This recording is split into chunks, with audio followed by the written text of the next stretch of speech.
Hey dudes, welcome to Splat from the Past, the only 80s themed horror and sci-fi show where things can get totally radical. And today, I have a very special guest. But first, let's take a trip down memory lane, shall we?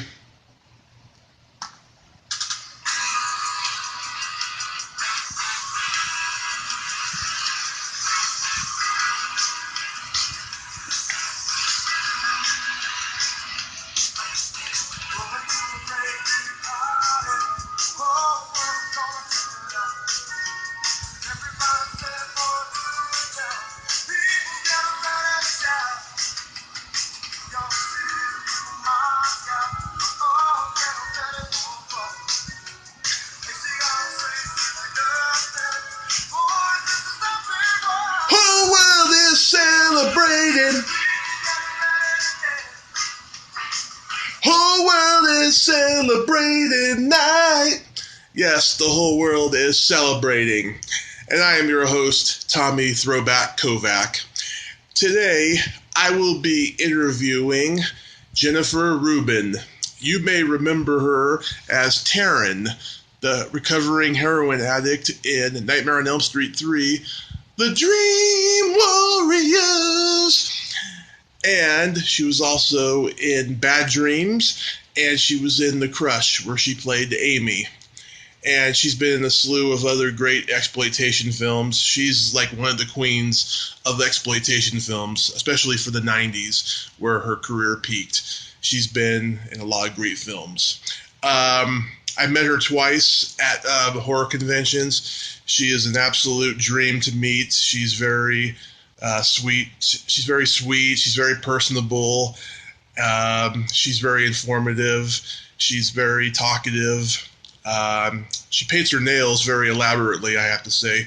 Last time I saw her, her nails were like painted pink with this like little white design on them. They were really, really cute and stuff. And yeah, she's an absolute sweetheart, and I enjoyed every minute of talking with her this morning. And I'm going to play that interview. Totally radical. Here it is, me talking to Jennifer Rubin.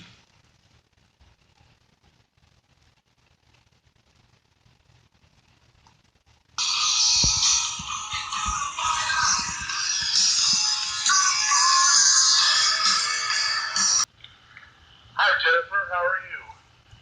I'm good, just fine, thank you. How are you, Tommy? I am superb. Thank you so much for taking the time to do this interview.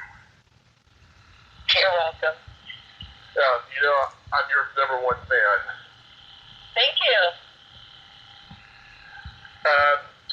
Your first, you had started out modeling first, but then your first role, of course, was Nightmare on Elm Street 3. How did you get to audition for this? It was actually I think my fourth film that I did. And I auditioned through Annette Benson, the great Annette Benson casting director. Yeah. Brought me and to Chuck and everybody. Yeah.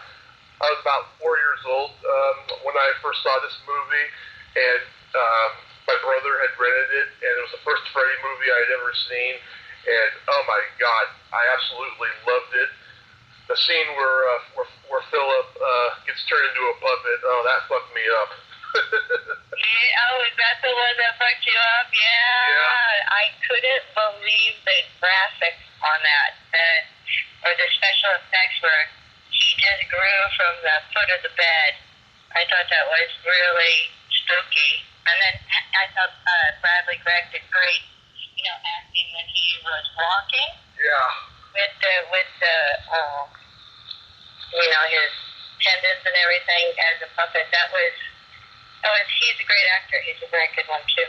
Good scene. Yeah, those special effects, they were fully formed and well designed, I have to say. Yeah.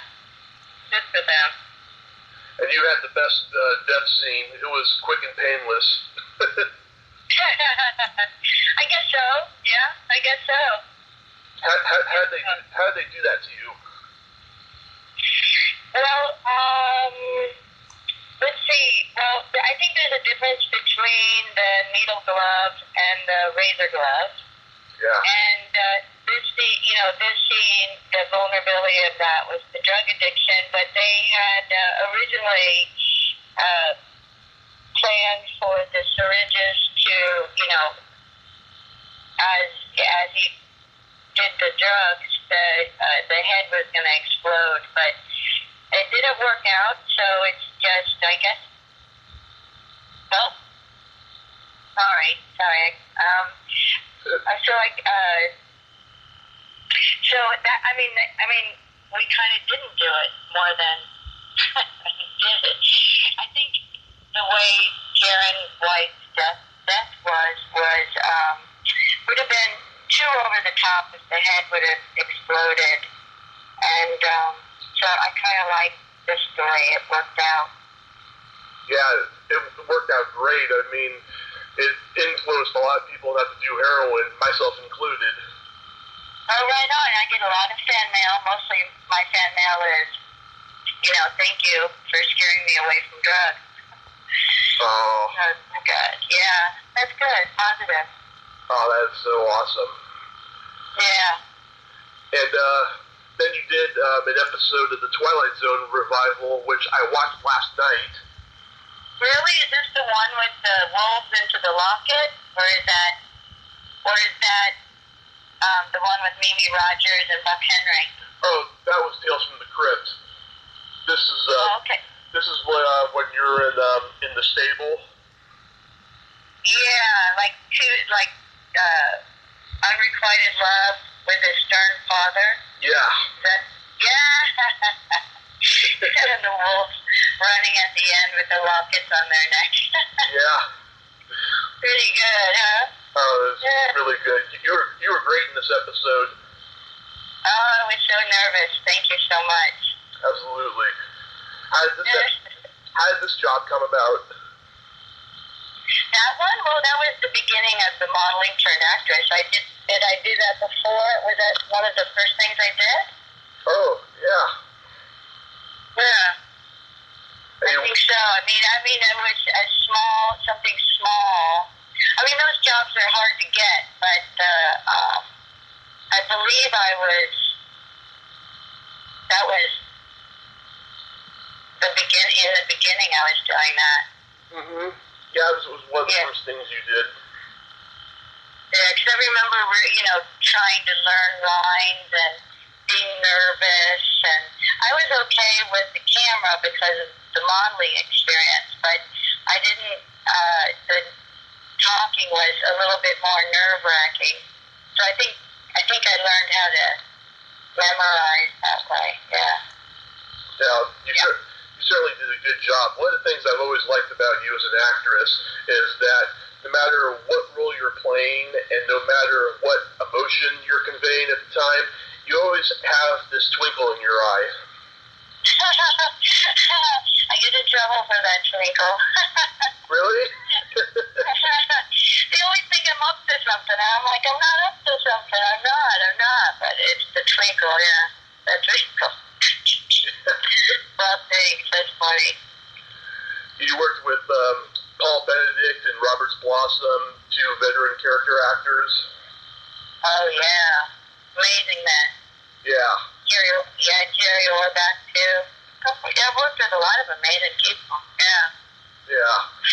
Now I'm writing and hopefully giving back to the community and, writing scripts for actors. I like them. I like actors. Yeah. And might I say, too, you look great in a long, stable dress. Yeah, that reminds me of, what is that?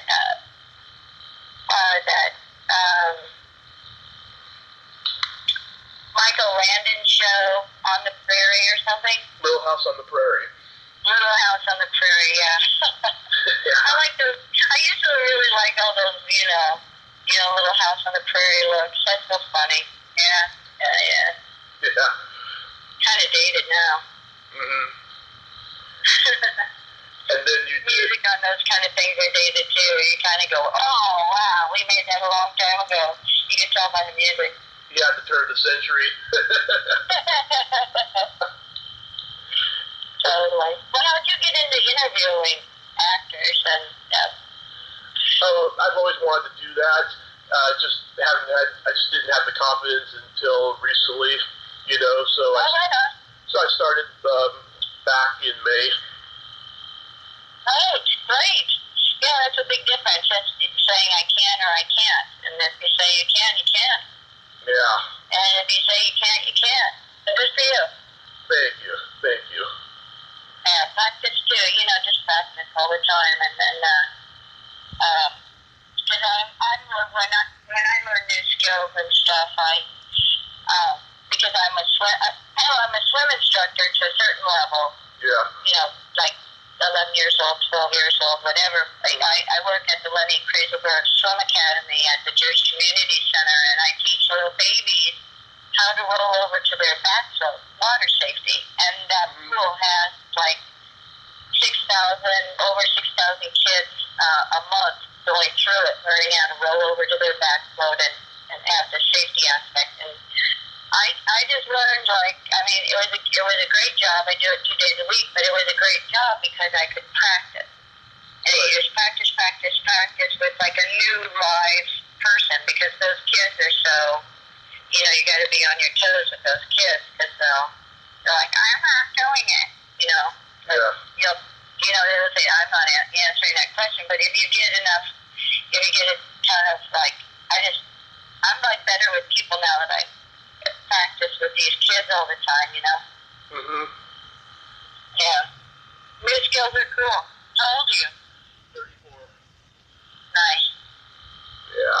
Good age. You married and have a family? No. Not yet. Oh. And so then you did Bad Dreams, and did you get that role based on Nightmare 3? I think I heard Gail Ann Hood say that it definitely was a considering fact, because Nightmare was breaking records, but there were other films done by other people, so there was about 4 girls who were breaking at the time, and ultimately I think I won out based on the popularity of Nightmare 3. But it was hard won, because I know some other actresses, they were, I thought famous and they might get it, and it ended up going to me. Was there any concern that you were being typecast? Maybe in retrospect you can look at it that way. They say you can't build a career with a horror film. But, I think when Nightmare was becoming a mainstream, or horror was becoming mainstream, or with the help of MTV, publicizing the movie and the music together for the first time, made it kind of something overwhelming, and then it became, something less cultish and more mainstream. So, I think we all were in that tide of, well, maybe you can.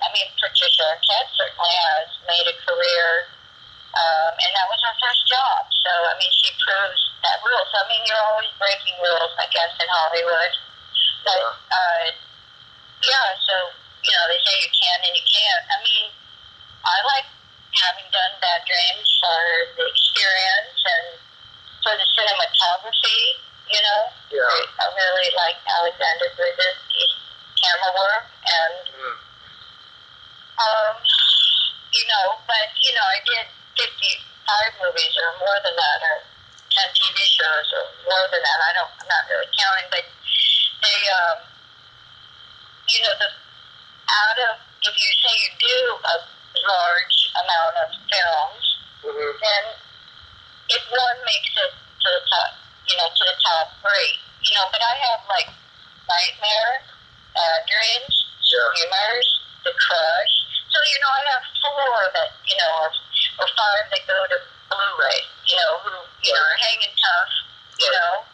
Not classic. I don't know. Maybe nightmare is classic, isn't it? Yes, it is. But yeah. So that's geez, if you can knock it out of the park once. But some people have a very corporate, strategic, I'm going to do this, which is going to make me do this, going to make me do this, and then I'm going to be, Nicole Kidman. I'm not that kind of person. I'm more of a blue-collar worker. Mm-hmm. I like to hit the stage, do the job, get my next one, do the job. More like theater, right?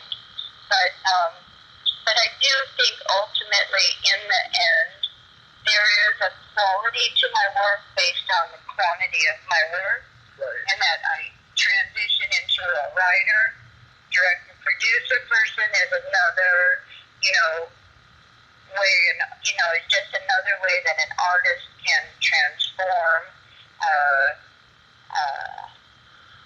because really, acting ultimately isn't end-all be-all. I think maybe writing is more powerful because you're the voice. Mm-hmm. So, I'm just on a trajectory and it's all good. It totally makes sense, though. Right. Richard Lynch, he was very scary in the movie. I've met a couple of your co-stars, Bruce Abbott and E.G. Daily. They are total sweethearts. Divine, yeah. E.G. Daily is an amazing talent. She has a great voice, beautiful girl, and she's just capable of doing great comedy and vulnerability to the roles that she chooses. Yeah. And Bruce Abbott, is just a great staple, of Americana good looks and a good man, Oh yes, but good storyteller too. I was asking him questions about his career when I met him last year at a convention, and he told me some pretty funny stories. I bet he is a holy animator, and he got some real fun stuff to talk about in that. Mm-hmm. Absolutely.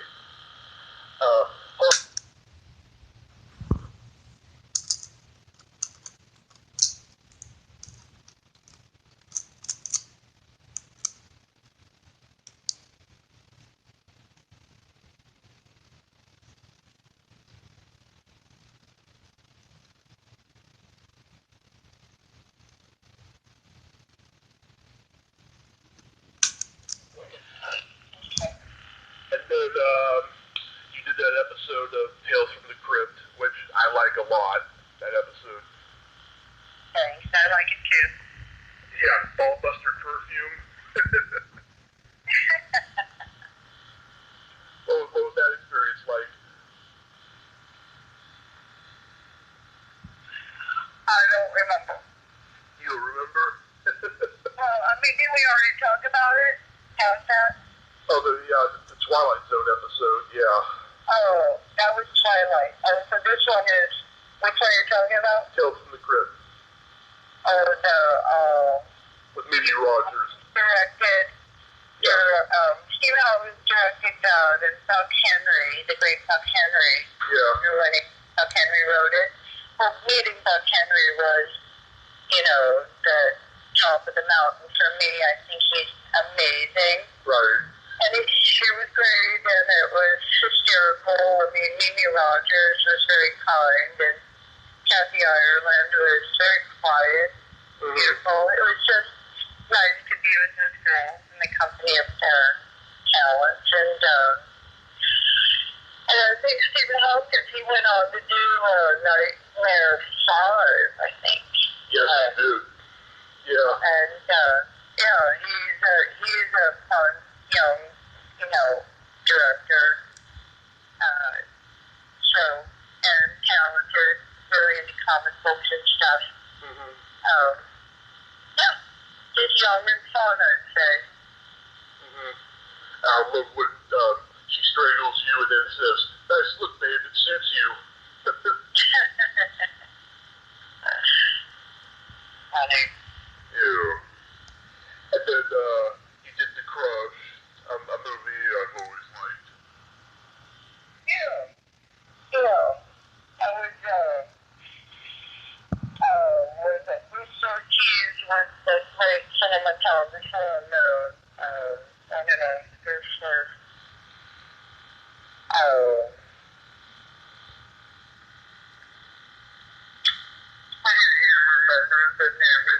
I forget it now. Great now.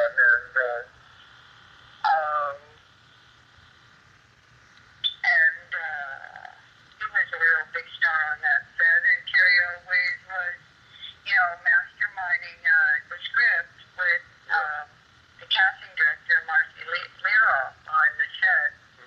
And that's something that, I really admire at the time that they did, because having written a script now, I understand more what they were doing. I think I was much more of just an actor at the time, and not actor-writer type.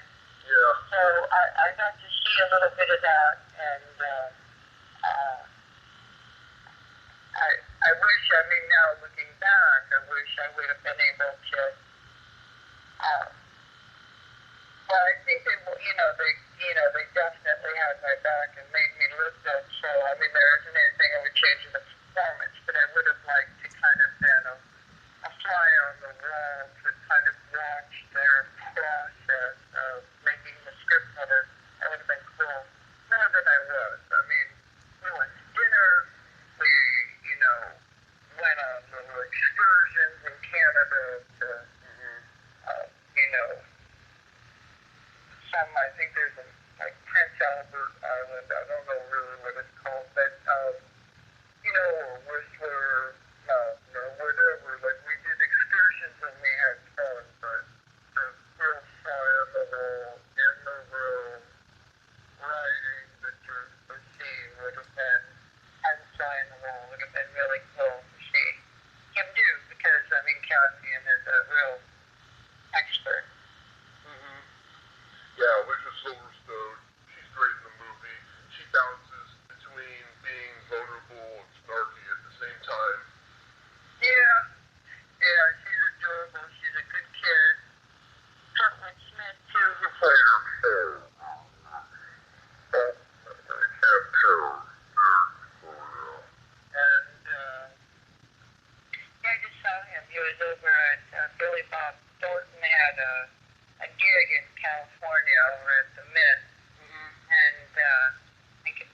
And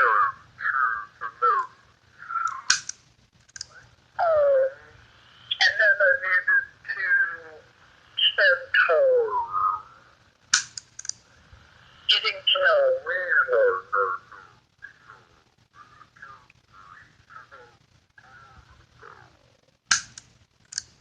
Putting myself in someone else.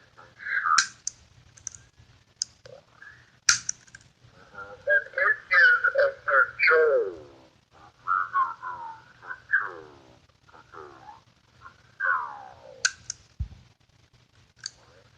Naturally, part of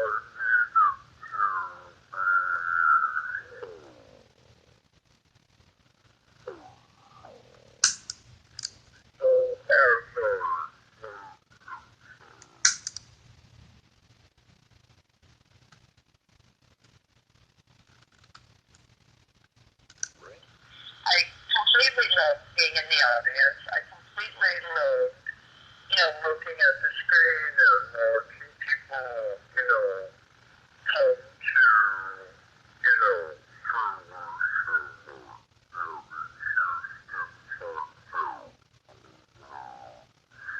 you just go, yeah, you did it. Because, a lot of people work really hard, like Virginia Nuts, and, she works or whatever, just keeps on going. It just depends what, not quick, and I'm not in there. But it's just that generation, for sure, yeah. Mm-hmm. And, so the thing is it appears when away from Hollywood, I actually went towards Hollywood as a writer. Mm-hmm. And when I felt something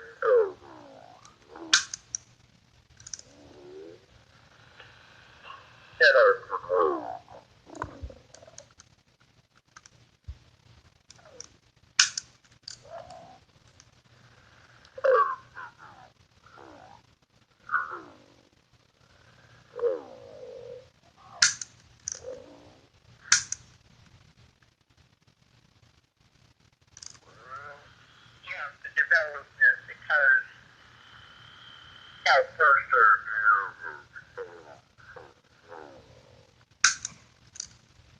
so much new, so much.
bring it to blossom, then you have to practice, like the head of an executive, which is not the head of an actor. The head of an actor is a little dramatic, and the head of an executive is calmer. Right. So you have to go this way, and then you have to then go present it to actors. And I write for actors. I write for male actors, especially. And but I'm good at writing for men, but my women are just as fantastic. And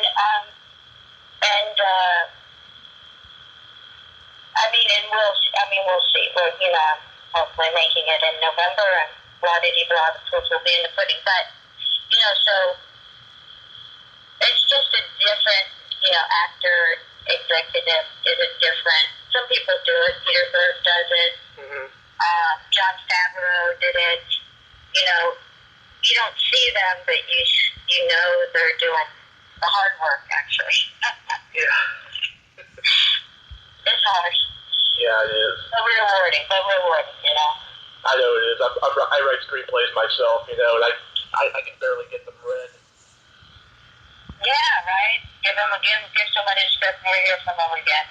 Yeah, but it's nice to get feedback, and it's nice to do a table read, and I was never shy about doing a table read with my, earlier drafts. But I was constantly surprised how the tweaking was kind of just, came from other sources, like other than my mind. Yeah. Like you put it out there and real energy comes back. So that whole tweaking process is really valuable because in it the fix is there. Yeah. So this movie. I'm sorry. I said the fix is in. Yeah. So this movie that you're trying to make, is it cast yet? About 3/4 cast. Yeah. The reason I ask is because I'm looking for acting work. What? The reason I ask is because I'm looking for acting work. Well, it's cast, and it's there's only 4 roles that aren't cast, and I can't give you the starring role. Oh. I'd be happy. Keep you in mind, and if I hear of anything, I'll let you know. Oh, I'd be happy just being an extra. Well, I'll keep that in mind, Tommy. So, I appreciate it. So, where'd you get the idea for this story? My mother. My mom took me over to the Elm Museum, and in Montana, and when we went through the Elm Museum, I became aware of the elk migration path and the weeds that cover it that are toxic to the elk, and therein lies my cause. So. Yeah, I love that at the convention when you gave me the business card. It had the name of the movie written on it, and I was like, "Oh, this is awesome!" And you gave me that evil smile, like you're up to no good. Well, I'm always up to good, with the twinkle in my eye. Yes. Oh my God, that was awesome. Well, Jennifer, I thank you so much for taking the time to talk to me here. You're welcome, Tommy. I appreciate it too. Yeah, can I add you as a friend on Facebook? Yeah, but I haven't been on in 7 months, so, I wouldn't, you can totally send that friend request. I intend to go through it and update it, so that's a good place to be. Yeah. Thank you so much. Have a great day. All right, Tommy, take it easy. Okay. Bye. Bye.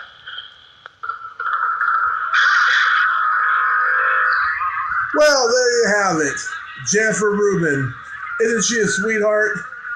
Thank you so much, Jennifer. I appreciate the time you took to talk to me today. And I apologize. In the middle of the interview, we had a bit of a malfunction, but I will make sure that in the future that will not happen again. But the interview went well, wouldn't you say so? Before I go, I'd like to say happy 33rd anniversary to The Last Starfighter, one of the greatest science fiction space operas of all time. You may remember I interviewed Kathy Mary Stewart from that movie about 2 months ago, and it turns 33 today. July 13th, 1984, it came out. Yes, and what a classic it became. Well, that's all the time I have this week on Splat from the Past. Until next time, this is Tommy Throwback Kovac saying, there's no shame in living in the past, because the present sucks. Later, dudes.